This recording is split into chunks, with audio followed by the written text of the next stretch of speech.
বৈষম্য বিরোধী আন্দোলন তো সফল, কিন্তু বৈষম্য দূর হবে বলে আপনি মনে করেন? দেখুন, কি হবে সেটা তো একমাত্র আল্লাহ তাআলা ভালো জানে। তবে এদেশের সর্বস্তরের মানুষ যত রকমের বৈষম্য সমাজে আছে, এসব বৈষম্যগুলোর বিরুদ্ধে অবস্থান নিয়েছে এবং মানুষ অতিষ্ঠ হয়ে গেছে। সর্বস্তরের মানুষের ধৈর্যের সীমা পার হয়ে গেছে। সবাই চায় একটা সুষম, সুন্দর, ইনসাফ ভিত্তিক সমাজ। বৈষম্য, অবিচার এগুলো আর চায় না। অতএব যেহেতু সব মানুষ অতিষ্ঠ হয়ে গেছে এবং সবাই একটা পরিবর্তন চায়, বিশেষ করে বৈষম্য দূর হোক এটা সবাই চায়, অতএব আশা করা যায়, আশা করতে তো দোষ নাই, হবে তো সেটাই যেটা আল্লাহ ফয়সালা করেছেন। আশা করা যায় আল্লাহ তাআলা হয়তো আমাদের প্রতি রহম করবেন। তবে আমাদের সমাজে বহু রকমের বৈষম্য আছে। যেই বৈষম্য নিয়ে আজকে এই পর্যায়ে আসলো, একটি সরকারের পতন হয়ে গেল, সেটি হলো কোটা নিয়ে যে বৈষম্য, চাকরির ক্ষেত্রে, বিশ্ববিদ্যালয় ভর্তির ক্ষেত্রে, বিভিন্ন সেক্টরে যে কোটার ক্ষেত্রে যে বৈষম্য ছিল, কোটার মাধ্যমে যে বৈষম্য ছিল, এটাকে কেন্দ্র করে মূলত আজ এতদূর আসলো। কিন্তু এর বাইরে আরো বহু বৈষম্য আমাদের সমাজে আছে না নাই? না শুধু এটাই একমাত্র বৈষম্য? একটা বৈষম্যের কথা আমি বলি, যে বৈষম্যের কথা সাধারণত কেউ বলে না। সেই বৈষম্যটা হলো, এদেশে সংখ্যাগরিষ্ঠ মুসলমানদের প্রতি সবচেয়ে বেশি বৈষম্য করা হয়। অ্যাজ এ মুসলিম যে বৈষম্যের শিকার হয় মুসলমান, সেটা সবচেয়ে দুঃখজনক এবং দুর্ভাগ্যজনক। এমনকি মুসলমান হিসেবে যখন কেউ ইসলাম চর্চা করেন, তখন তার সেটার প্রতিও বৈষম্য আমরা দেখতে পাই। আপনি দেখবেন যে দাড়ি টুপি পরে যদি কোনো প্রতিষ্ঠানে কোনো কেউ কাজ করতে যায়, কোনো শিক্ষা প্রতিষ্ঠানে কোনো নারী যদি হিজাব পরে পরীক্ষা দিতে যায় বা পড়ালেখা করতে যায়, ক্লাস করতে যায়, তাকে বৈষম্যের শিকার হতে হয়। এই বাস্তবতাকে আমরা কি অস্বীকার করতে পারবো? গত বহু বছর ধরে আমাদের দেশে এই চর্চা চলছে। বিধায় এই বৈষম্যটার বিরুদ্ধে, যেটা বিরুদ্ধে কেউ কথা বলে না, এটার বিরুদ্ধে আমাদের সবার সোচ্চার হতে হবে। অর্থাৎ সব রকমের বৈষম্যই দূর হওয়া দরকার। এর ভিতরে এটা একটা। দাড়ি টুপি পরে আপনি কেন কোনো প্রতিষ্ঠানে যেতে পারবেন না? কেন সেখানে গেলে আপনাকে নানাভাবে নাজেহাল করা হবে? কেন সেখানে আপনাকে আপনার বিরূপ আচরণ আপনার সাথে করা হবে? এইটা দূর হওয়ার জন্য আমাদের দরকার জনসচেতনতা সৃষ্টি করা। দাড়ি টুপি এদেশের সংখ্যাগরিষ্ঠ মানুষের চিন্তাধারা ধারক বাহক। এটার প্রতি বৈষম্য যদি হয়, তাহলে কতদিন পর্যন্ত এটাকে ঠেকায় রাখতে পারবেন? এই যে নানা বৈষম্যকে দীর্ঘদিন পর্যন্ত চাপায় রাখতে রাখতে রাখতে রাখতে একসময় সেটা ব্লাস্ট হয়ে গেছে। ঠিক এদেশের সংখ্যাগরিষ্ঠ মানুষ যেহেতু মুসলমান, ইসলামের বিভিন্ন নিদর্শন, আলামত, সিম্বলের প্রতি যদি বৈষম্য হতে থাকে, এটাও একসময় হয়তো ভয়াবহভাবে ব্লাস্ট হয়ে যাবে। তখন কোনো নিয়ন্ত্রণ করার ক্ষমতা কারোর থাকবে না। মাদ্রাসা শিক্ষার্থীদের প্রতি যে বৈষম্য, আপনারা জানেন, গত কয়েক বছর ধরে আমরা দেখলাম যে বিশ্ববিদ্যালয় ভর্তি পরীক্ষা যেখানে কম্পিটিশন করে মাদ্রাসা ছাত্ররা টিকে যাচ্ছে, সেটা নিয়েও নানান কথা শুনতে হচ্ছে যে এটা হায়ার লেভেলের স্কুলে মাদ্রাসায় পরিণত হয়েছে। কম্পিটিশনের মাধ্যমে যোগ্যতা প্রমাণ করে যদি মাদ্রাসার ছাত্ররা ইউনিভার্সিটিতে টিকতে পারে, তাহলে সেটা নিয়ে যদি কেউ আপত্তি করে, তাহলে সে তো রেসিজম তার মধ্যে আছে, সে তো বর্ণবাদী, সে তো তার সংকীর্ণ মনার চিন্তা সে লালন করছে, সে তো বৈষম্য করছে। এবং আমার যোগ্যতা থাকা সত্ত্বেও যদি আমি কোথাও যেতে না পারি, এই বৈষম্য দূর হওয়া দরকার। মাদ্রাসা শিক্ষার্থীদের প্রতি বৈষম্য অনেক বেশি হচ্ছে, যেটা নিয়ে কেউ কথা বলে না। আপনি দেখবেন যে এমন একটা পর্যায়ে নিয়ে যাওয়া হয়েছে গত অনেক বছর ধরে যে আর্মিতে, প্রশাসনে, বিসিএস এ মাদ্রাসা ব্যাকগ্রাউন্ড হলে তাদেরকে ভিন্ন চোখে দেখে তাদেরকে সরায় দেওয়ার অপচেষ্টা করা হয়। এই যে একটা ব্যাপার, এই বৈষম্য দূর হওয়ার জন্য আমাদের প্রত্যেকটা মানুষের সচেতন হতে হবে এবং প্রত্যেকটা মানুষকে আমাদের দায়িত্বশীল আচরণ করতে হবে এবং সমাজ থেকে এই বৈষম্য দূর করার চেষ্টা করতে হবে। একটা জিনিস দেখেন, আলেমদের অবদানকে এই সমাজে স্বীকার করা হয় না, বৈষম্য করা হয়। আলেমদেরকে এই সমাজের প্রতি কোনো কন্ট্রিবিউশন নাই। শুধু আছে তা না, এই সমাজে এখনো পর্যন্ত চুরি, ডাকাতি, অনৈতিকতা যতটুকু কম আছে, এখন আমাদের অনেক কঠিন পরিস্থিতি, কিন্তু যতটুকু নিয়ন্ত্রণে আছে এতটুকু আইন শৃঙ্খলা রক্ষাকারী বাহিনীর চাইতে কোনো ক্রমেই আলেম সমাজের অবদান কম না। এতটুকু কম রাখার ক্ষেত্রে মসজিদের মিম্বর থেকে, মাহফিলের মঞ্চ থেকে এদেশে মানুষকে মনুষ্যত্ব শেখানো হয়, এদেশে মানুষকে নীতিনৈতিকতার কথা শেখানো হয়। হুজুরদের ওয়াজ শুনে কোনোদিন কেউ মাদকের পথে যায় নাই, হুজুরদের ওয়াজ শুনে কেউ কোনোদিন সন্ত্রাসী হয় নাই, হুজুরদের ওয়াজ শুনে কেউ বাবা মার অবাধ্য হয় নাই, কেউ সমাজে খারাপ কোনো কাজ করে নাই, বরং হুজুরদের ওয়াজ শুনে বহু খারাপ মানুষ ভালো হয়েছে। সো আলেমদের অবদানকে স্বীকার করা হয় না। বিশেষ করে আমি এক শ্রেণীর মিডিয়ার প্রতি সম্পূর্ণ শ্রদ্ধা রেখে বলছি যে কিছু মিডিয়া তো আছেই আলহামদুলিল্লাহ, তারা তাদের দায়িত্বশীলতা পেশাদারিত্বের পরিচয় দেয়, কিন্তু অনেক মিডিয়া আছে যারা আলেম সমাজের প্রতি বৈরী আচরণ করে, বৈষম্যমূলক আচরণ করে। এটা কি আপনারা জানেন না? ওপেন সিক্রেট, একদম দিনের আলোর মতো পরিষ্কার। আলেমদের কাজগুলোকে তারা দেখাতে চায় না। আমি ছোট ছোট কিছু এক্সাম্পল দিতে চাই। যেমন ধরুন, একটা কনসার্ট হচ্ছে, গানের কনসার্ট, এটা যত ফলাও করে মিডিয়াগুলো প্রচার করে টেলিভিশনে, পত্রপত্রিকায়, অমুক গানের কনসার্ট হয়েছে, এত ছেলে ফেলে হয়েছে, এটা যেরকম প্রচার হয়, অনেক ওয়াজ মাহফিল আছে এদেশে যে গানের কনসার্টের চাইতে বহুগুণ বেশি সাধারণ মানুষ সেখানে অংশগ্রহণ করে। আজ পর্যন্ত কোনো মিডিয়াতে দেখেছেন যে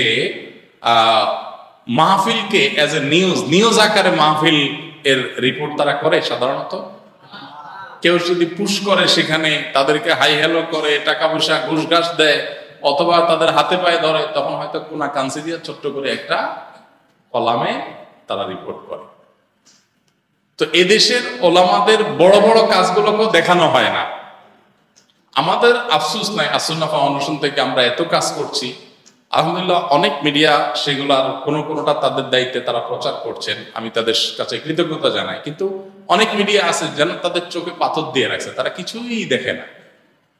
আমরা তাল করার পরও সেগুলোর কোনো আলোচনা নাই, আরেকজন তিল করছে সেটা নেই, বিরাট ফলা করে প্রচার। এই যে আলেম সমাজের প্রতি বৈষম্য, চলমান বৈষম্য বিরোধী আন্দোলনে এই বৈষম্য দূর হোক, অন্যান্য বৈষম্যের পাশাপাশি এই বৈষম্য দূর হোক। আলেম ওলামাদের প্রতি বৈষম্যের বহু দিক আছে, বহু দৃষ্টান্ত আছে, যেটা আসলে বলে শেষ করা কঠিন। ধরেন, বাজেট যখন হয়, জাতীয় বাজেট ঘোষণা করা হয়, বিভিন্ন টেলিভিশন থেকে দেখবেন যে বিভিন্ন শ্রেণী পেশার মানুষের ভাবনা নেওয়া হয়, আছে না? বাজেট নিয়ে বুদ্ধিজীবী কি বলছেন, পেশাজীবী কি বলছেন, ব্যবসায়ীরা কি বলছেন, রাজনীতিকরা কি বলছেন, মন্তব্য নেওয়া হয়। এমনকি সাধারণ মানুষের মন্তব্য কোনো টিভি চ্যানেলের কোনো রিপোর্টে নেওয়া হয় যে বাজেট নিয়ে সাধারণ মানুষের ভাবনা কি। একজন রিক্সাওয়ালাকে জিজ্ঞেস করা হয়, আপনার কোনো মন্তব্য আছে কিনা। শুধু বাজেট না, এরকম অনেক বিষয় নিয়ে তাদের মতামত নেওয়া হয়। কিন্তু আজও পর্যন্ত কোনো আলেমের মতামত নিতে আপনারা দেখছেন কিনা আমি দেখিনি, আমার চোখে পড়ে নাই। তো আলেমরা কি এদেশে বাইশে আসছে? ৩.৫ লক্ষ মসজিদ এদেশে, ৩.৫ লক্ষ মসজিদের ৩.৫ লক্ষ ইমাম খতিব, তারা মিনিমাম ৩ থেকে ৪ কোটি মানুষের প্রতিনিধিত্ব সরাসরি করে। তাদের মতামতের কোনো মূল্য নাই। আপনি দেখবেন দেশের কোনো ক্রাইসিস মুভমেন্টে বা বিশেষ কোনো পরিস্থিতিতে বিশেষজ্ঞদের আলাপ সালাপ হয়, টকশো হয়, কিন্তু কোনো আলেমকে সেখানে সাধারণত ডাকে না। আমরা বিগত আমলে দেখছি যে কোনো আলেমকে যদি কোনো ইস্যুতে ডাকাও হয়, তো উদ্দেশ্য হলো আলেমরা আইনা ৩-৪ জন মিলে ধরার জন্য। দেখছেন না আপনারা যে ৩-৪ জন মিলে একজন আলেমকে আইনা কিভাবে কোণঠাসা করবে, ওই জন্য করা হয়। বৈষম্য বিরোধী আন্দোলন যেহেতু সফল হয়েছে, অতএব এই বৈষম্য সমাজ থেকে দূর হোক। মাদ্রাসার শিক্ষার্থীদের প্রতি, দাড়ি টুপির প্রতি, হিজাবের প্রতি, বোরকার প্রতি, পর্দার প্রতি, ইসলামের লেবাস পোশাকের প্রতি, মুসলমানদের কৃষ্টি কালচারের প্রতি, আলেম সমাজের প্রতি, মাদ্রাসার সর্বস্তর শিক্ষার্থীদের প্রতি যত বৈষম্য আছে, এগুলো এই সমাজ থেকে ঝেঁটিয়ে বিদায় করতে হবে ইনশাআল্লাহ। এটা যদি আপনারা দূর করতে না পারেন, কি হবে জানেন? আপনি কতদিন চাপায় রাখবেন? এই যে জুলুম চাপাইতে চাপাইতে একসময় ব্রাস্ট হয়ে গেছে না মানুষ, সংখ্যাগরিষ্ঠ মানুষকে আপনি কতদিন ইগনোর করে থাকবেন?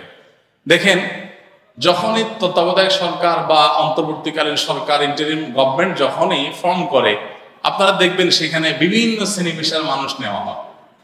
এই প্রথম জীবনে দেখা গেছে যে একজন আলেম নেওয়া হয়েছে। এর আগে কোনোদিন কোনো আলেমকে কেউ কোনোদিন বলেও নাই। তাহলে এটা কি বৈষম্য না? এটা কি অবিচার না? আলেমরা কি লক্ষ লক্ষ কোটি কোটি মানুষের প্রতিনিধিত্ব করে না? মজার বিষয় হলো যাদেরকে নেওয়া হয় এরা এদেশের অনেকেই আছেন, আমি সবার কথা বলছি না, অনেকে আছেন যারা এদেশের 1% মানুষেরও প্রতিনিধিত্ব করে না। 1% মানুষের সাথে তাদের কোনো জনসম্পৃক্ততা। এদের অনেককে দেখবেন যে কোনো এলাকায় মেম্বারিতে দাঁড় করা দিলে তার মেম্বারিতে মানুষ ভোট দিবে না, কিন্তু তারা দেখা যায় উপদেষ্টা হয়। আছে না নাই? আমি এটা এই আমলে কথা, আমি এটা বলতেছি চলমান আমাদের এখানকার কৃষ্টির কথা। আলেমরা আমাদেরকে কখনো গোনা হয় না। তো এটা কি বৈষম্য না? বৈষম্য না, অনেক বড় একটা বৈষম্য। এই বৈষম্য নিয়ে কেউ কথা। তো আজ বৈষম্য বিরোধী আন্দোলনের এই পর্যায়ে বা বৈষম্য বিরোধী আলোচনার এই পর্যায়ে এসে অনেক বৈষম্য নিয়ে আলোচনা হলেও এই বৈষম্যের কথা কেউ বলে না। আমরা এই বৈষম্যের কথা প্রসঙ্গত বললাম। আমরা চাই যে এই বৈষম্য দূর হোক। যদি দূর না হয় তাহলে সমাজ শেষ হয়ে যাবে। কারণ আপনি চাপাতে চাপাতে চাপাতে কত দূর চাপাবেন? অতএব মিডিয়ার ভাইদের প্রতি শ্রদ্ধা রেখে বলছি, এবং আরো বিভিন্ন পর্যায়ে যারা আছেন সব সেক্টরের ভাইদেরকে বলছি যে এই বৈষম্য দূর করুন। মাদ্রাসা শিক্ষার্থী, দাড়ি টুপি, আলেম ওলামা, হুজুর দেখলেই তাদেরকে বিমাতাসুলভ আচরণ, মনে হয়েছে হুজুররা এদেশে উড়ে আসছে, এরকম একটা ভাবনা যে হুজুর মানুষ মানে বেচারা এদেশ থেকে এদেশে উড়ে আসছে। সমাজের কোনো ক্ষেত্রে তার কোনো মনে হয় অংশগ্রহণ নাই, কোনো যেন কন্ট্রিবিউশন নাই, এরকম একটা আচরণ করা হয়। এই আচরণটা দূর করার জন্য আমি জোর দাবি জানাচ্ছি আপনারা সবাই সর্বত্র আওয়াজ তোলেন যে প্রত্যেকটা ক্ষেত্রে ওলামাদের ভূমিকা থাকা উচিত। একটা অবাক করা বিষয় দেখেন, কোন জায়গায় তো আলেমদের কদর নাই, তো নাই, বৈষম্য তো আছে আছে। মসজিদ মাদ্রাসা পরিচালনার ক্ষেত্রেও আলেমদের কদর নেই। মসজিদ একটা ধর্মীয় প্রতিষ্ঠান, কিন্তু বাংলাদেশে মসজিদগুলো চালায় কারা? অন্যান্য সাধারণ মানুষরা থাকুক সেখানে, কিন্তু 2-4 জন আলেম কি থাকা উচিত না? অনেক মসজিদ আছে কমিটিতে ইমাম সাহেব থাকে না, ইমাম সাহেব চাকর, আর ওনারা হলেন মাতবর। এখন হুজুররা যদি যায় বলে আমরা ঢাকা ইউনিভার্সিটি আমরা চালাবো, সবাই সব বাদ প্রফেসররা, তো এটা কখনো গ্রহণযোগ্য হবে? তাহলে মসজিদ কিভাবে আলেমদেরকে ইগনোর করে বাকিরা এসে চালাইতে পারে? রাজনৈতিক পেশি শক্তি আছে, আপনি সভাপতি, আপনি সেক্রেটারি, আর হুজুর বেচারা বিড়ালের মধ্যে বসে আছে। এই বৈষম্য দূর হওয়া দরকার আছে না নেই? মাহফিলের সভাপতি কেন রাজনৈতিক ব্যক্তি হবে? মাহফিলের সভাপতি একজন বড় আলেম হবেন, কারণ বক্তা কোনো ভুল কথা বললে এটা তো সভাপতি সাহেব ধরতে পারবে না, এটা কে ধরতে পারবে? আলেম ধরতে পারবে। অতএব একজন সভাপতি থাকবে, কিন্তু সব মাহফিলগুলোতে সভাপতি কে? ওই এলাকার সবচেয়ে বড় চোর, সবচেয়ে বড় ডাকাত, সবচেয়ে বড় খুনি, সবচেয়ে বড় দুর্নীতিবাজ, সে হলো এলাকার কি সভাপতি। অতএব ধর্মীয় সেক্টরকে যে কোণঠাসা করে রাখা হয়েছে এই যে সে এই যুগ যুগ ধরে, সেটারও অবসান হওয়া উচিত। আমরা এদেশের মসজিদ, মাদ্রাসা, ওয়াজ মাহফিল যেগুলা একান্ত ধর্মীয় অঙ্গন, সেগুলোতে অন্তত আলেম ওলামাদের সরাসরি অংশগ্রহণটা চাই। সেই সাথে জাতীয় পর্যায়ে দেশের অন্যান্য সেক্টরেও আলেমরা যেহেতু আপামর সাধারণ মানুষের প্রতিনিধিত্ব করেন, তাদের সাথে জনসম্পৃক্ততা আছে এবং আলেমদের চিন্তাধারার লালনকারী ধারণকারী মানুষ অনেক। অতএব গণতন্ত্র বলেন, গণতন্ত্রের দাবি হিসাবেও তো যাদের কথা সবচেয়ে বেশি মানুষ শুনে তাদেরকে মূল্যায়ন করা উচিত। যদি না করেন তো এই যে পরিস্থিতি তৈরি হয়েছে, এরকম আরেকটা পরিস্থিতি হয়তো তৈরি হবে। এই জন্য আমি সতর্ক করতে চাই যে আলেম ওলামাদের এবং ইসলামের ব্যাপারে যে বিমাতা সুলভ আচরণ, ইসলামোফোবিয়া যাদের মধ্যে আছে, তারা যেন সোজা হয়ে যান। কারণ বাংলাদেশের মানুষ ঘুরে দাঁড়াতে একবার শিখে গেছে। পরবর্তীতে যদি আবার এরকম করেন কেউ, তো মানুষ ঘুরে দাঁড়াতে দেরি। এই জন্য সবাই সতর্ক হয়ে যান আল্লাহর ওয়াস্তে। আমরা দেখেছি যাদের কোনো জনসম্পৃক্ততা নাই, জনগণের কোনো ম্যান্ডেট নাই, জনগণের সাথে তাদের কোনো সংযোগ নাই, তারা 1%-2% মানুষকে প্রতিনিধিত্ব করে না, তারা এসে আমাদের দেশে আইন ঠিক করে দেয়, নীতি ঠিক করে দেয়, তাদের মন মতো আমাদের চলা লাগে, তাদের কাছে আমরা গোলামি করি। আবার দেশের নাম দিবেন গণতান্ত্রিক দেশ, কিভাবে সম্ভব? তো এই জন্য বৈষম্য অনেক ক্ষেত্রে আছে, নারীর প্রতি বৈষম্য আছে, সেটা আলহামদুলিল্লাহ অনেকে কথা বলছেন, দূর হচ্ছে, আরো দূর হওয়া দরকার। অমুসলিমদের প্রতি বৈষম্য আছে, সেটার বিরুদ্ধে মানুষ কথা বলছে, আরো বেশি বলা দরকার, আরো দূর হওয়া দরকার। নানান সেক্টরে বৈষম্য আছে। কিন্তু এই ধর্মীয় মানুষ বা ধর্মের প্রতি, বিশেষ করে মুসলমানদের প্রতি যে বৈষম্য, এটা দূর হওয়ার জন্য সর্বস্তরে আওয়াজ উঠতে হবে। আল্লাহ তাআলা আমাদের সবাইকে বৈষম্য মুক্ত সমাজ গড়বার তৌফিক দান করুন। দেখুন, কোন দাড়িওয়ালা মানুষ, আমি বৈষম্যের একটা এক্সাম্পল দিই। কোন দাড়িওয়ালা মানুষ যদি বলে যে আমি সংবাদ পাঠক হতে চাই, কোন একটা টিভি চ্যানেলে উনি যদি, ওনার সব যোগ্যতা আছে, উনি ধরেন সংবাদ পাঠক হিসাবে ওনার চেহারা সুরত সুন্দর, ওনার ভয়েস অনেক পরিষ্কার, ওনার সব যোগ্যতা আছে, শুধু সাথে কি আছে? দাঁড়িয়ে আছে। এরকম কোন মানুষ যদি কোনো টিভি চ্যানেলে যায় বলে যে আমি সংবাদ পাঠ করতে চাই, তাকে কি করতে দেওয়া হবে নাকি হবে না? হবে। মহিলা মানুষ সংবাদ পাঠ করতে যাওয়া উচিত কি উচিত না শরীরের দৃষ্টিকোণ থেকে? সে আলাপ এক সাইডে রেখে আমি অন্য একটা কথা বলি। ধরেন একজন মেয়ে, তিনি বোরকা পরে বা হিজাব পরে, উনি যদি যায় মূলধারার মিডিয়াগুলোতে বলে যে আমি সংবাদ পাঠিকা হতে চাই, তাকে কি হিজাব পরে এটা করতে দেওয়া হবে? দেওয়া হবে না। আবার বলছি, এটা জায়েজ, এটা শরীয়তের দৃষ্টিকোণ থেকে আমি মোটেই সাপোর্ট করছি না, কথার কথা বললাম। দায়িত্বই রাখেন শুধু অন্তত। তো দাড়ি করে যদি কাউকে সংবাদ পড়তে দেওয়া না হয়, তাহলে এটা দাড়ির প্রতি অবিচার না? আমার সংবিধান যদি আমার ধর্মচর্চার রাইট দেয়, তুমি আমাকে বাধা দেওয়ার কে? কিন্তু বাধা দেওয়া হচ্ছে কি হচ্ছে না? এই বৈষম্যটা আমাদের সমাজকে এমন একটা পর্যায়ে নিয়ে যাচ্ছে, এখান থেকে কিন্তু মানুষের ক্ষোভ এটা ভয়াবহ পর্যায়ে চলে যায়। অনেক সময় এখান থেকে অনেক দুর্ঘটনা, অনেক অনাকাঙ্ক্ষিত ঘটনার সৃষ্টি হওয়ার শঙ্কা থাকে। এই জন্য আমি আশা করব যে আমাদের নতুন বাংলাদেশে সকল বৈষম্য দূর হওয়ার পাশাপাশি এই দেশের সবচেয়ে বেশি সংখ্যক মানুষকে যারা প্রতিনিধিত্ব করে, দেখুন দেশের কোন রাজনৈতিক দল 3 থেকে 4 কোটি মানুষকে এট এ টাইম তাদের প্রতিনিধিত্ব করতে পারে না। প্রত্যেক শুক্রবার 12:30 থেকে 1:30 পর্যন্ত 3.25 লক্ষ মসজিদে যত মানুষ উপস্থিত হয় এভারেজে, সেটা আনুমানিক 3 থেকে 4 কোটি মানুষ হবে। যদি 3 কোটি মানুষও হয়, এই 3 কোটি মানুষের প্রতিনিধিত্ব যে আলেমরা করছেন, এত বেশি মানুষের প্রতিনিধিত্ব কোন রাজনৈতিক দলের নেতারাও করেন না। সেখানে আলেমদের কথার কোনো ভ্যালু থাকবে না, তাদের কোনো মতামত নিবেন না, তাদেরকে মানুষ মনে করবেন না, বিমাতা সুলভ আচরণ করবেন, এটা কখনো গ্রহণযোগ্য নয়। অন্যান্য বৈষম্যের পাশাপাশি মাদ্রাসার শিক্ষার্থী, আলেম ওলামা, ধর্মীয় লেবাস পোশাক, এগুলোর মধ্যে যে বৈষম্য আছে, অবিচার আছে, বিমাতা সুলভ আচরণ আছে, এগুলাকে যে ভিন্ন দৃষ্টিতে দেখা হয়, এটা ধুয়ে মুছে এই সমাজ থেকে পরিষ্কার করা হোক। আল্লাহ আমাদের সবাইকে সে তৌফিক দান করুন।